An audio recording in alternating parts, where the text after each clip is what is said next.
Hi, everyone. Welcome to this episode of the Good Death Podcast. I am super excited about this. So, right now, we have the Good Death Book virtual tour, and we are interviewing amazing people in this space that are changing the world and making a huge difference. And today is going to be an incredible interview. I also want to remind you that the Good Death Book Club experience and course is on now. It is free. So, if you want to join us, and I hope that you do, you can join with the link in the bio. Here we have today, we have Melissa Meadow. She is known as the modern mortician. I love that. And she is a funeral director. She is an end-of-life doula. She is an outspoken advocate for transparency and sustainability in death care with nearly 30 years of experience. She educates families on eco-friendly options like green burial, water cremation, and human composting, challenging the traditional funeral industry every step of the way. Melissa brings compassion and clarity to a space. Let's do this, Melissa. Welcome to this podcast. Hi, thank you for having me, Suzanne.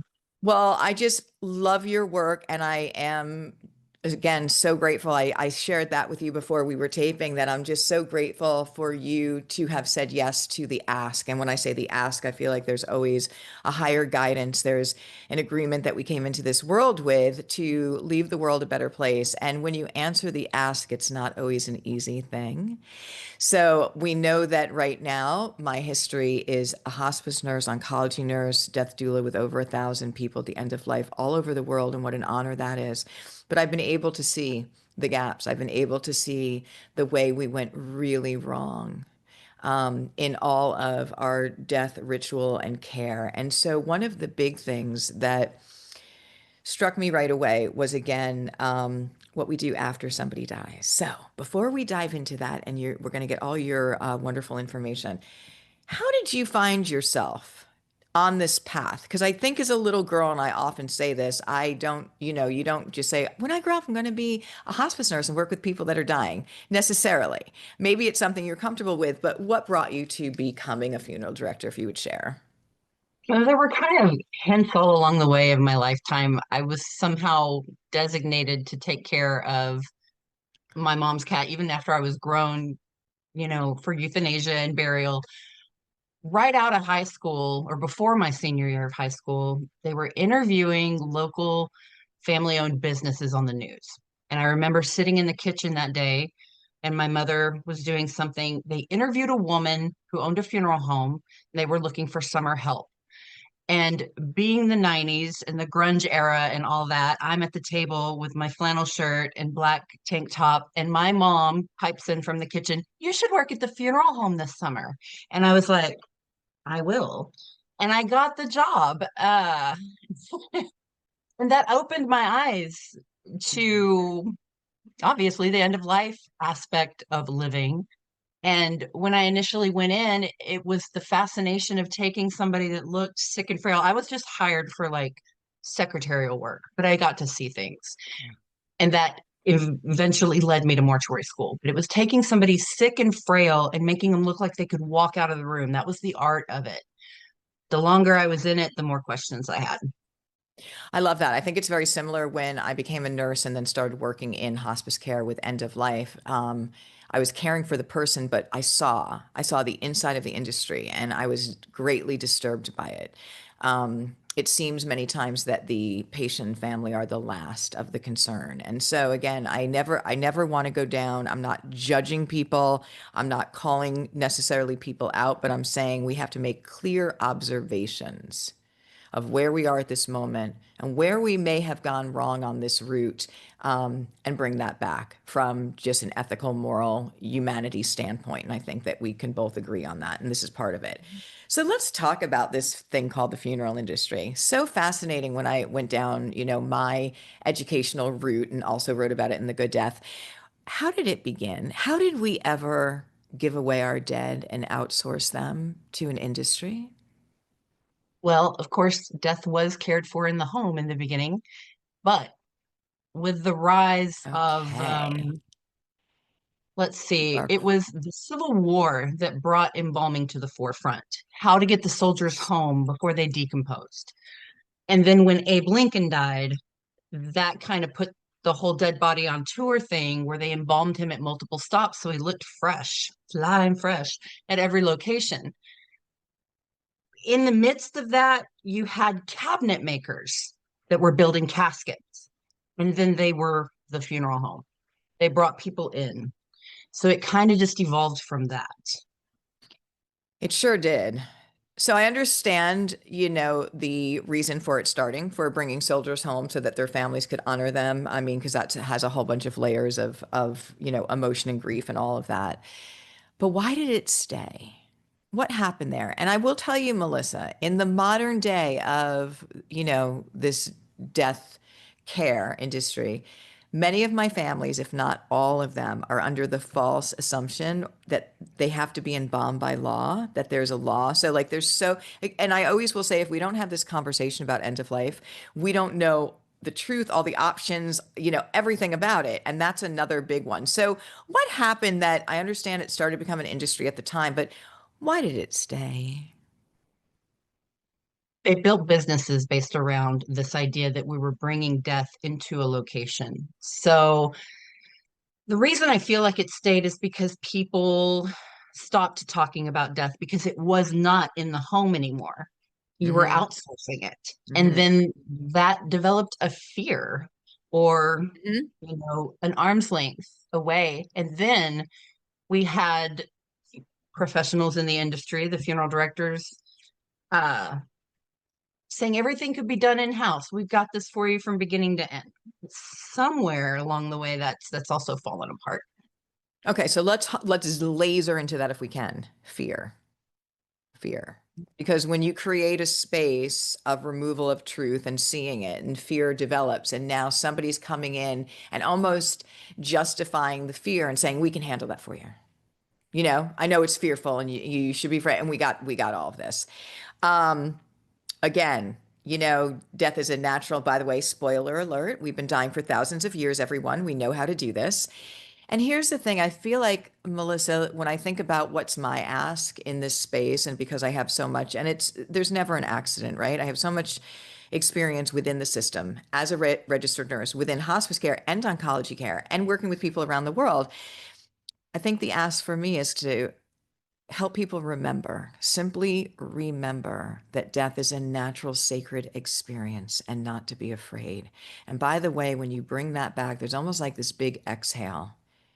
And when I say that death is not a medical experience, it's a human one, even doctors are like, oh, yeah, wait a minute. And then all of the options that we have around that with ritual and how we can care for our dead and bringing that back help the whole through line, which is what you're doing. But for me, there's multiple concerns when I work with families at the end of life within the after death and the funeral industry.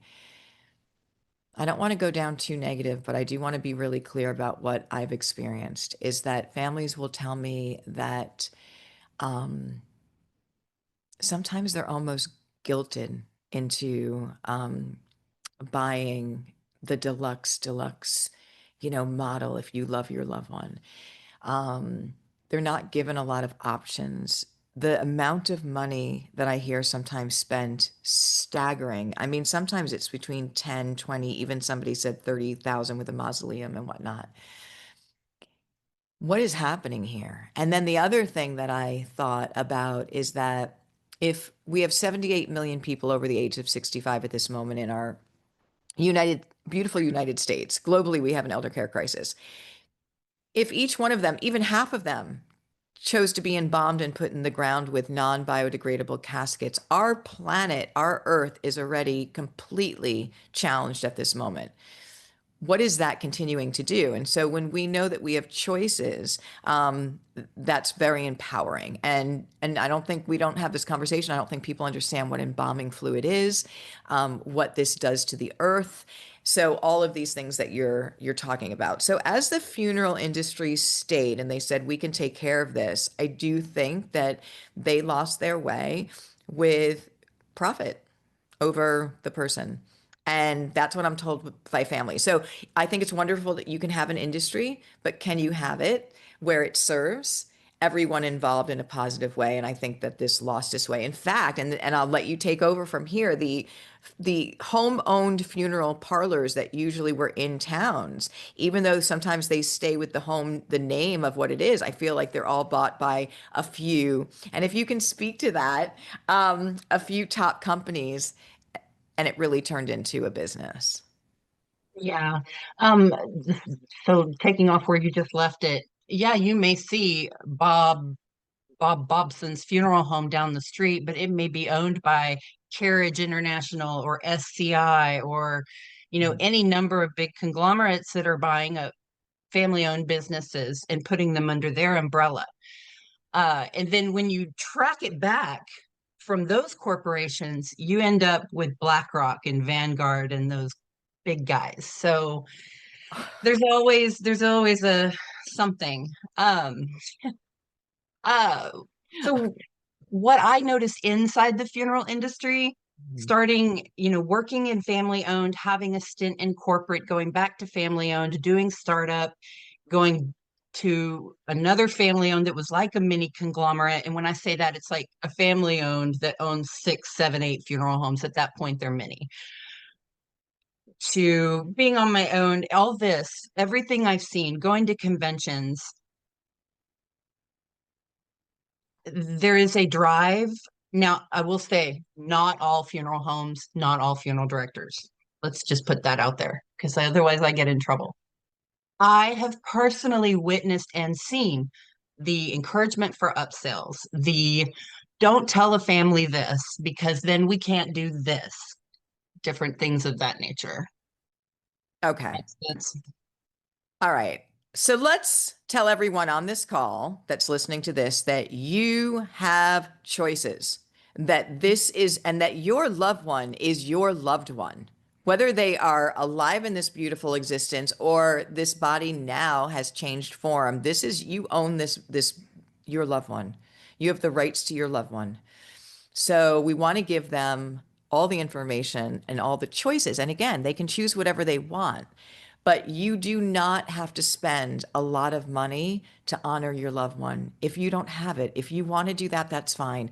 But do not think and do not be pressured. And one of the things is we know how vulnerable people are after their loved one dies. And that's usually when either they're close to that death or after death that they go to do these kind of purchases. I mean, they're completely vulnerable to not being able to even think straight. So we depend on medical professionals. We depend on other professionals to guide us in the right direction, especially in these sacred areas of care. So ethically, I have to say, when we talk about upsells and don't tell them this, you hear what the silence sometimes speaks louder than anything. So I want people to know here that you have choices, and we are going to give you a lot of those choices and let you know resources of where you can come. By the way, creating ritual around this and having choices helps the whole beautiful ritual of turning it into a celebration of life and bringing back a through line of where your grief can be, channeled into that ceremony and ritual. And I know for me personally, if I make a choice today that has a positive impact on the planet long after I'm physically not here, that is so healing, inspiring, exciting for me. And again, there are lots of choices that we're going to talk about. So, one of the other things I just wanted before we go into the positive aspects of it and what you're doing with your beautiful work, different states have different laws, which is always so confusing to me. I mean, just in general, it's like you have, yes, and I understand you have the United States, but then, and then you have federal laws, but then each state has their own. And I think one of the things that I had to be really mindful in teaching with doula givers is that some states will require a funeral director to do certain things like transport the body and I think even to file the death certificate. So you have to have a funeral director take part in that, but there's a lot of other choices that you don't. What is the best resource to find out for people in their actual state what a funeral director is needed for or not? Is there? either the National Home Funeral Alliance or the Funeral Consumer Alliance. They're both great resources. Great. Otherwise, I'd say ask ChatGPT. It seems to know Ah! really well. what's going on. Yeah. Sometimes you have to make corrections, so always double Yep. check its work, but Yeah. it seems to be better than Google. Google has been hijacked and greenwashed, and I do want to mention that you Okay. can search up green burial or home funeral, and you get a company that shows up that's marketing themselves as green. I mean, it's just, and people that aren't educated in how Google works don't understand that there's a lot of sponsored links. So not only are you being manipulated at the funeral home, but you're also Yeah. being manipulated before you get there. Okay, I love that you shared that. Now, if it's on Google, I do believe it will say sponsored in a little tiny thing in the A top. little, Yeah, but so here's the thing, everyone, and I often will say this about the death doula movement and what's happening is that anyone can make a shiny website. Anyone can have great things that look, even for body donation, anyone can have that. So you really need to be an educated consumer. And that's why we're going to share really solid resources because check your facts and find out because there are lots of amazing things out there and you just don't want to, get lost in that, unfortunately. And again, people are responsible. They're going to have to answer for their own actions, but there's a lot of actions being taken out there that are not of the highest intention. So we want to keep the through line.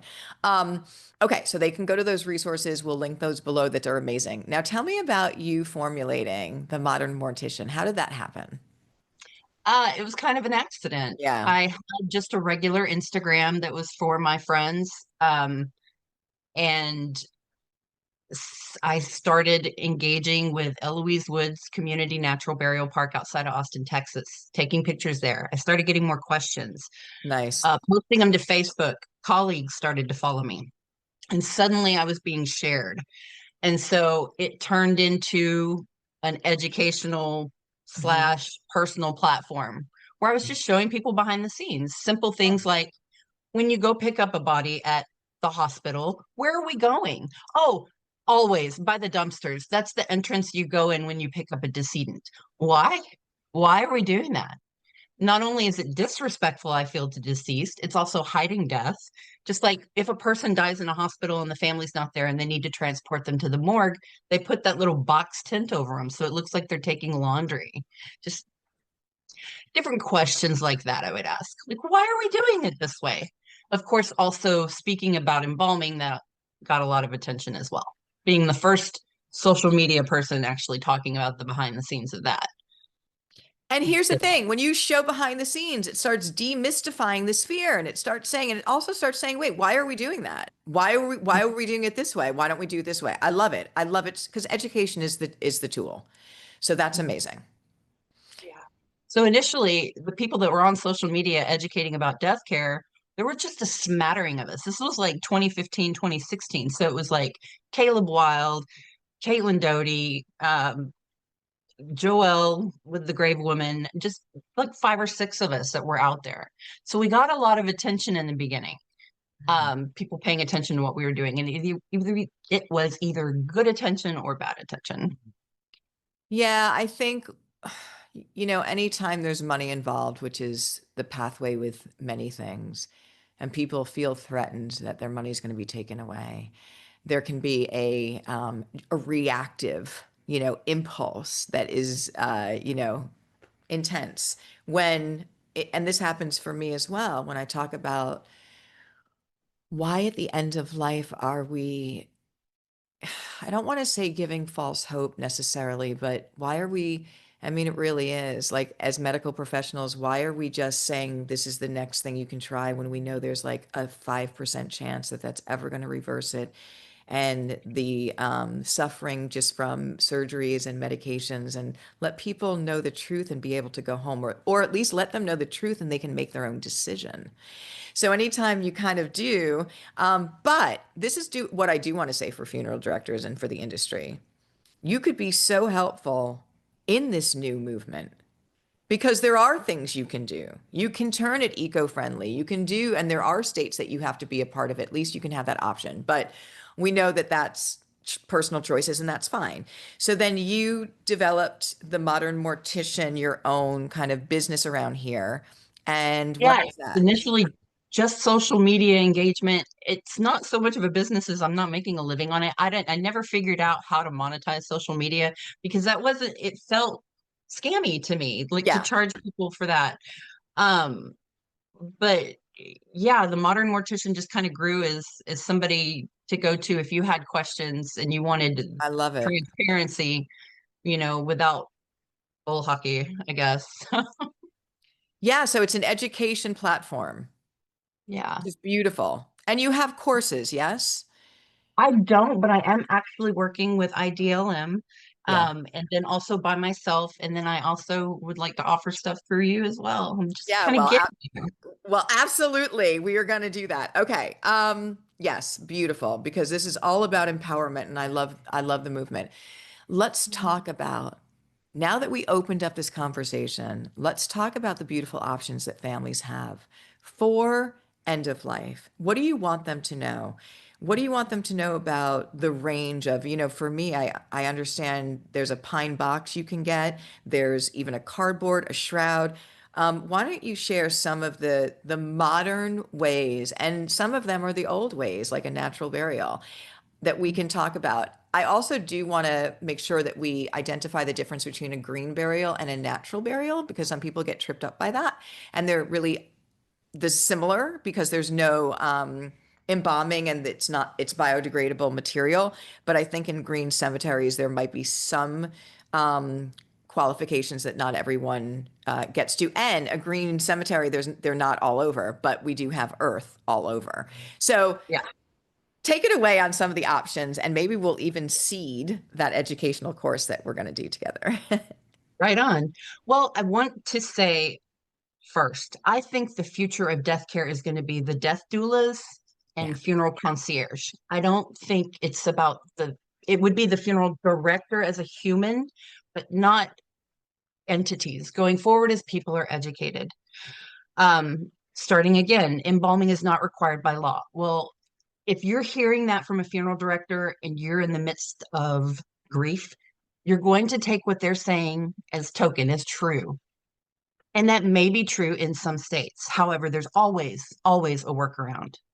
So, Alabama, or I think it's Alabama, I'm going to have to look that up, but one of the A states, you can't cross state lines without being embalmed. Yeah. Well, what if somebody wants a green burial out of state? It's your religious preference. Bodies can be shipped and are shipped every day on carrier airplanes, on regular commercial flights. Um, Bodies are moving all the time. Like Yeah. they don't have human composting places all over the country. So if you want to Right. get that, your body has to be transported there. So there are ways to work around that. Something that I saw frequently when doing pickups, person has died, say they're at home or the hospital. The family needs 30 minutes. The family needs 2 more hours. The family needs, we need 6 hours. Bob's coming from Houston. Take your time. We've got by law X number of hours, 24 to 36, before the body has to be embalmed or refrigerated, Hmm. depending on the state. You can keep the core body temperature cool in a bed, in a recliner. Family can come and go. Um, Beyond having home vigils just to see the body before it even leaves to go to the funeral home, I think people are going to start doing living funerals far ahead of that are going to be the next thing instead of the dead funerals. Right. Um, More modern things that I'm seeing.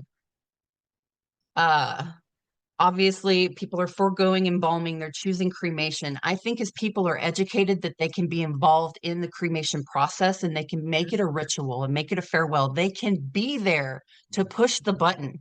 In some facilities, you can be there to push the box or the shrouded body by the shoulders into the retort. There are more and more facilities that are allowing hands on, but a lot of them won't tell you about it because it can be difficult for them to maneuver. Like, okay, for example, I say choose your funeral home based on a visit, phone Right. call, do all that research. But your biggest takeaway is dropping in on a facility, whether it's a storefront or it's a direct cremation place or a big funeral home, asking for a tour. Now, if they've got a whole lot of decedents in their care and not a lot of space, they may have to work things around, they'll schedule you. But your big things are sights, sounds, and smells. You can tell if a funeral home's got it together by those three things. Smell being very important. Okay. Woo! All right. Exhale. It's so Too good. much. No, it's so good. Not you exhale, me exhale because I love it. And there's so much beautiful information for people here. So let's talk about the tours and let's talk about, if you can, what are we looking for with the sight and the smell? And what was the other one? Sight, smell, and your sound. Okay. Okay. What are we looking for? You don't want a bunch of clowns laughing in the reception office while you're in there making funeral arrangements. Has it happened? Yes. Not just where I've worked, I've seen it on Reddit threads, seen it on Facebook threads, different things like that. So it's happening. So Uh, that the music that's going on, um, are there sales pitches happening when you're not around another human? Like at this funeral home, they may have a big screen up that's showing you all these different urns and embalming things, or not embalming things, but what you can do if you embalm the body first and you have an open casket viewing, or what about this expensive urn, and again, people may not think in the throes of grief. I yeah. can go online and look for a casket with like Heighten Casket, who like provides to Walmart and Costco, or maybe we could build one if we get the specifications from the funeral home, which I've seen that done before and it's amazing. Yeah. uh, Shrouding a body with something that's at home already. Um, yeah. So let's go with law. So are you allowed to bring in your own casket to a funeral home? Yes. Okay. So A this funeral home is not allowed to charge you by the Federal Trade Commission.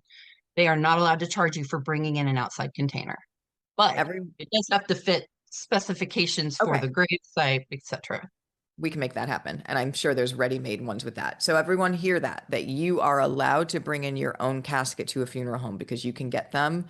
And I love, even people decorating them and all of the love and ritual that goes around with that. Let's go back to embalming for a minute.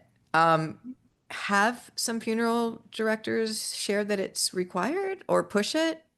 Yeah. Okay. So we'll just Yeah. leave. Okay. So So one let's, of the biggest tricks that people need to be aware of is, and I'm saying tricks because it is a trick, yeah. when they come to the home or to the facility to get the loved one, if there's a person there in charge, they'll say, do we have permission to embalm? Because that's one of the main forms that we have to have verbal or signature in order to prepare the body. Why? Because it's considered mutilation of a corpse without permission. So they'll get verbal or written authorization. And once they do that, you've embalmed. Well, might as Okay. well have an open casket funeral. Mom looks great.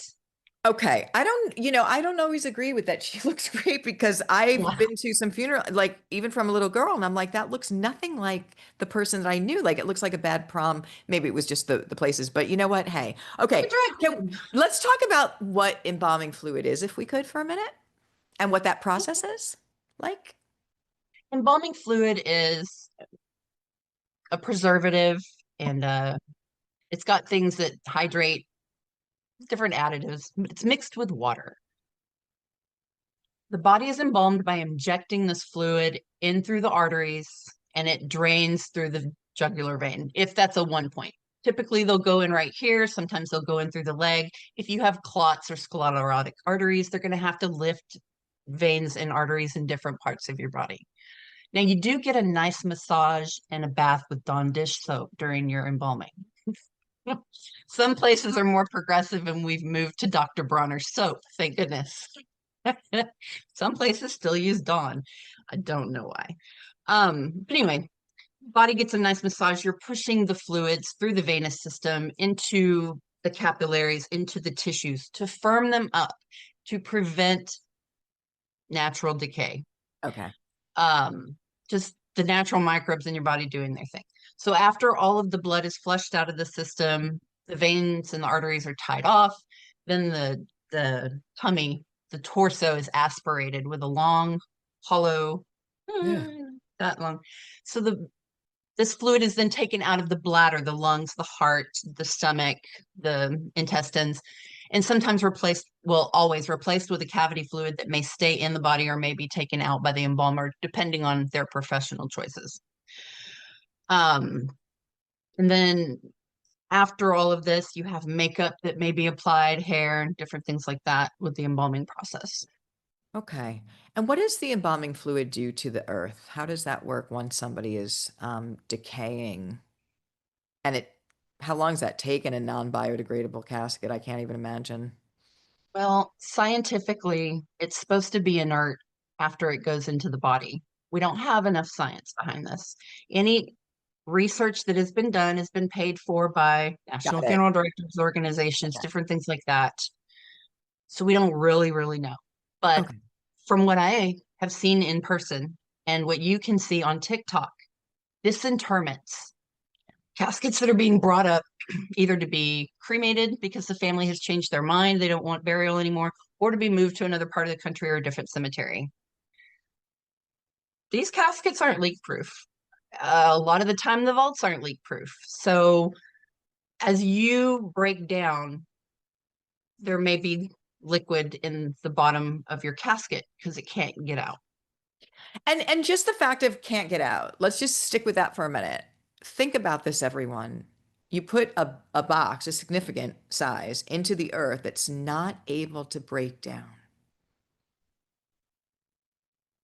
The earth. It's like a splinter, putting a splinter in your skin.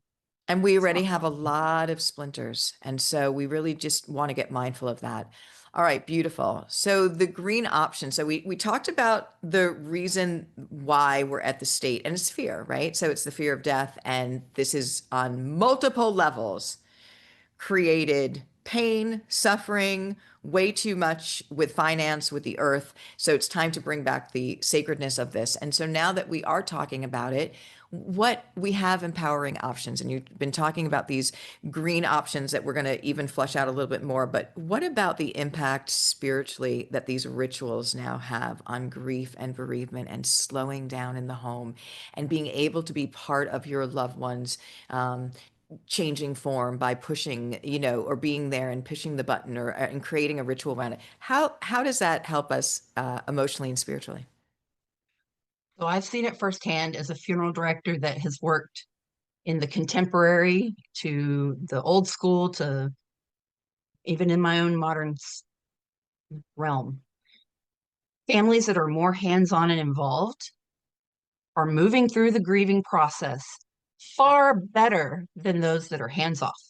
Yep, I've seen it. Even if you're just spending time with the body right after they've died or scheduling it later, just the simplicity of involvement, hands-on, the Yep. demeanor, the healing process, everything is so different. And I've seen it for, again, almost these 30 years for a long time. I've seen it. And so it's there. I've seen it as well. And so, for everyone listening, we have such traumatic grief right now. And it's not a surprise because we pretend death doesn't happen. It shows up. It usually doesn't go well when it's just a surprise, which a lot of times it is.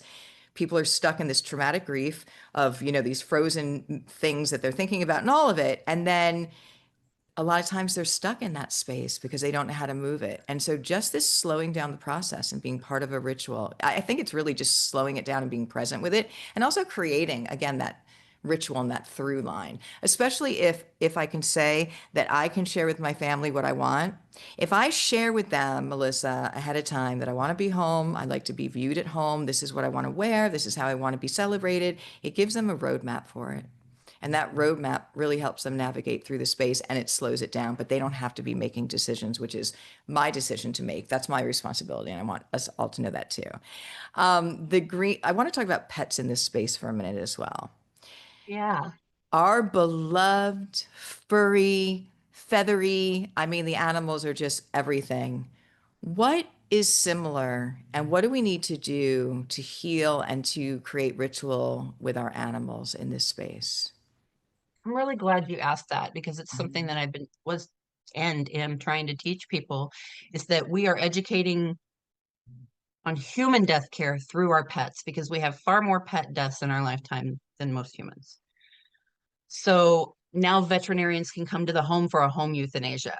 Mhm. Veterinarians will let you take your pet home with you. It's Mhm. important to let your other pets and family Mhm. see that this other companion of them has left. It's just like with humans. If Joe dies and all of a sudden he's gone, there's no service, there's no seeing the Yep. body. Everybody is kind of still like, oh yeah, where's Joe? But if you get the time to be with them, you and I think back to the movie Gone with the Wind, how long they had the loved ones' bodies, like the little girl in the room, for dad to cry over for days. She's not getting up, she's not walking away, she is changing. You can see things are different. Pets do that in an instant with their companions, and they may sit with them, they may smell and walk away, but they got the closure. And the difference in the animal that is allowed that goodbye as to one that isn't is really noticeable. I love that. And I also think it's really for us too. I think it's the closure for us and for our children and our family members. Children, maybe one of their first experiences as a pet dies. So how we handle that is critically important. So what do you suggest that we can do for pets? The same as families have, what can we do for them? Why don't you share in the home? So personally, what I've done in the past, I've had veterinarians come to my home Hmm. to euthanize my pets so they're comfortable. I understand not everybody can do that.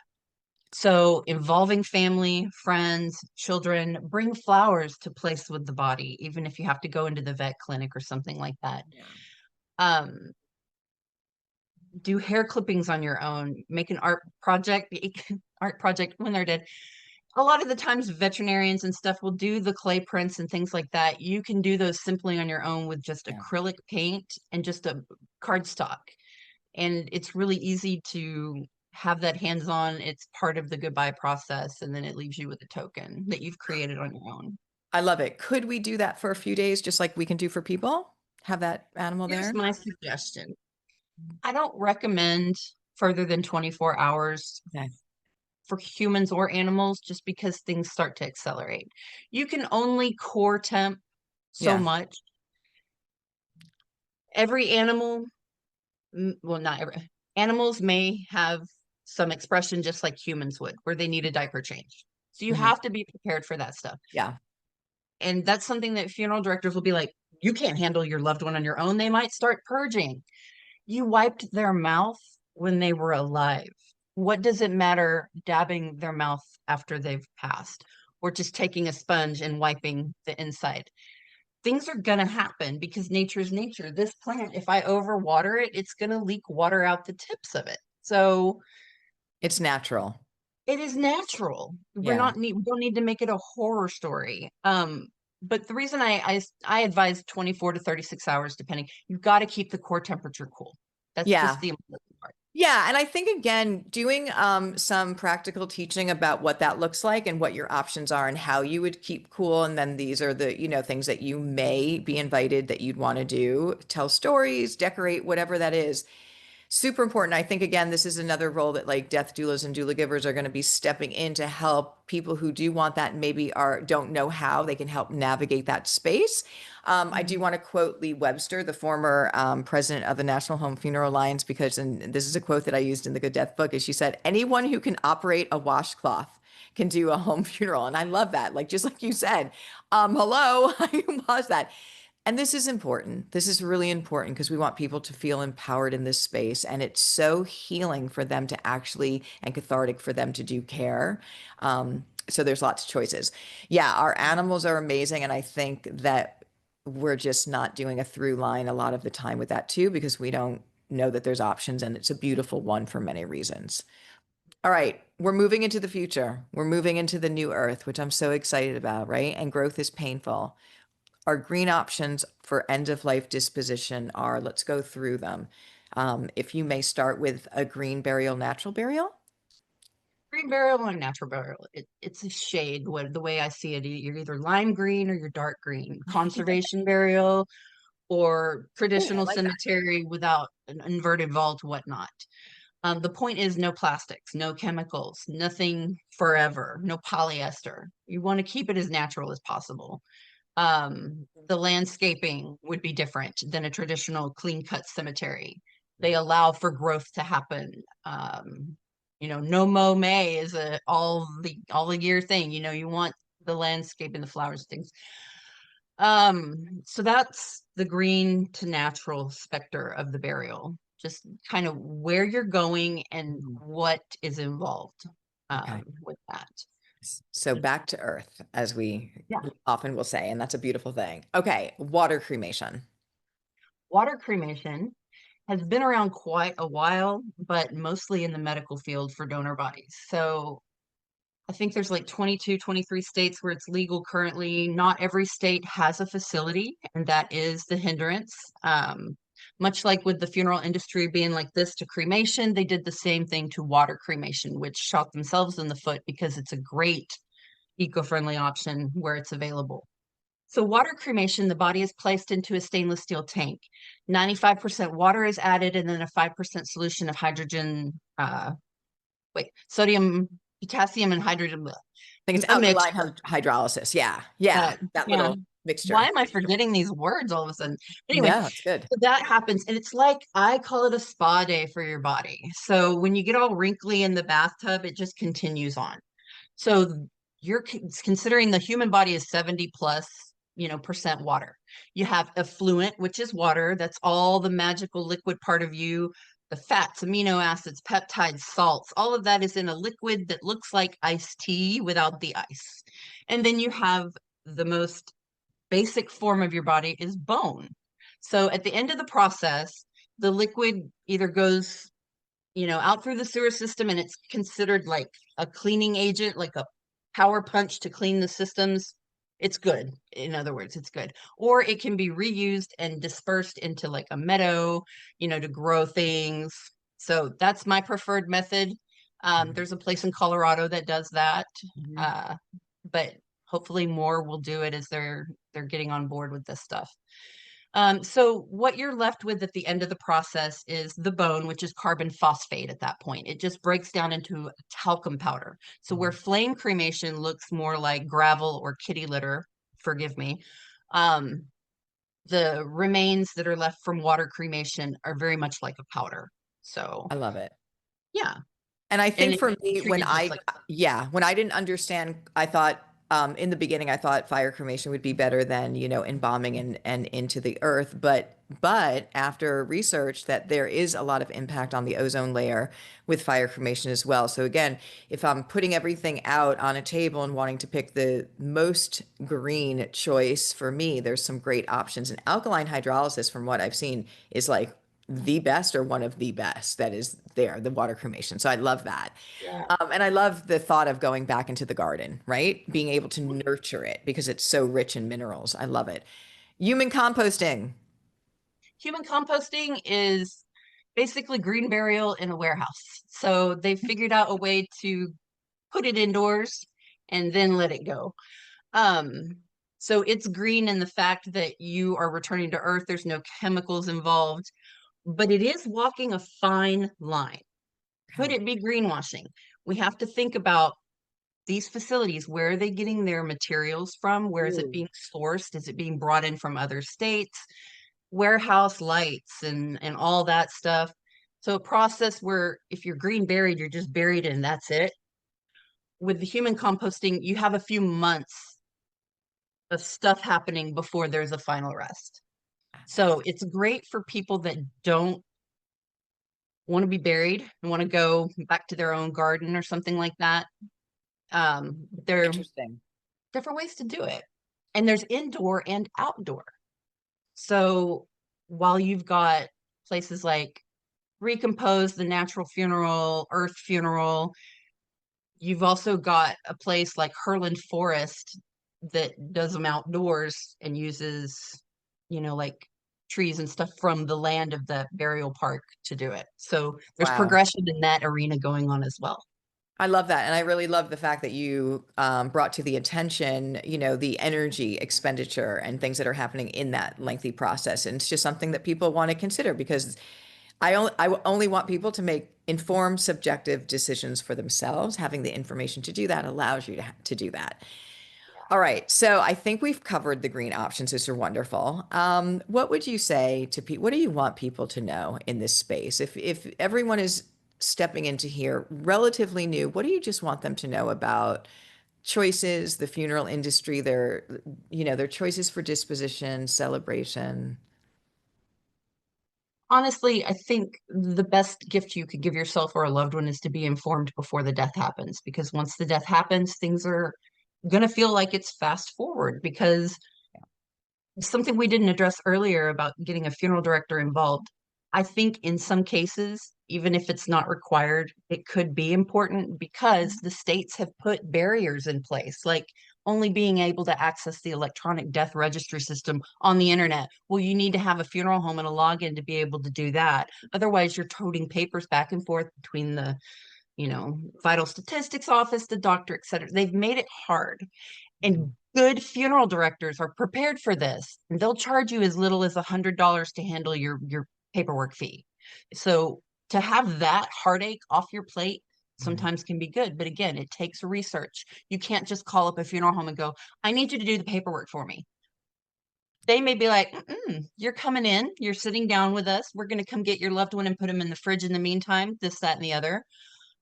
So having a plan and having your players in place. Again, a funeral professional that is on board with what the family is wanting to do and is encouraging of that is a huge thing.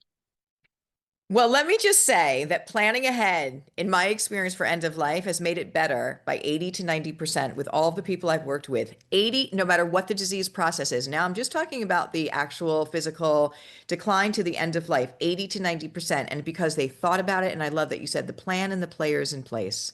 And this is so important, everyone.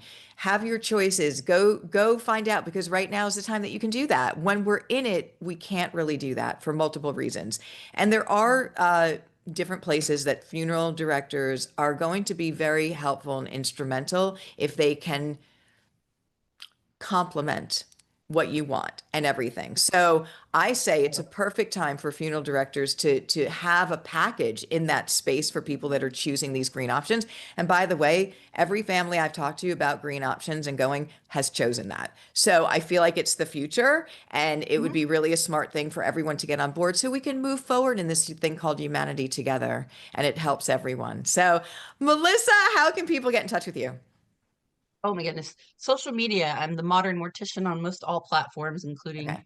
YouTube, TikTok, Instagram, themodernmortician@gmail.com, and the website's We themodernmortician.com. have all of that information below. I love it. Melissa, thank you so much for your heart, for your advocacy, for your education that you do. And I think we're going to be doing some really great things together moving forward as well. So, yeah, definitely. I will be in touch with you. But for now, thank you so much for being part of this episode. You were amazing. Thanks. I appreciate you. All right, everyone, you've got all of the tea on all of the good stuff here. And this is the time of change on every level. Let's change in a positive way together. And create this new earth that's happening. So it's a beautiful thing. Thank you for being part of this episode of the Good Death podcast. And again, we're doing the Good Death virtual book tour. That was Melissa Meadows, the modern mortician. You can get in touch with her with the links below. Thanks, everyone. We'll see you in the next episode.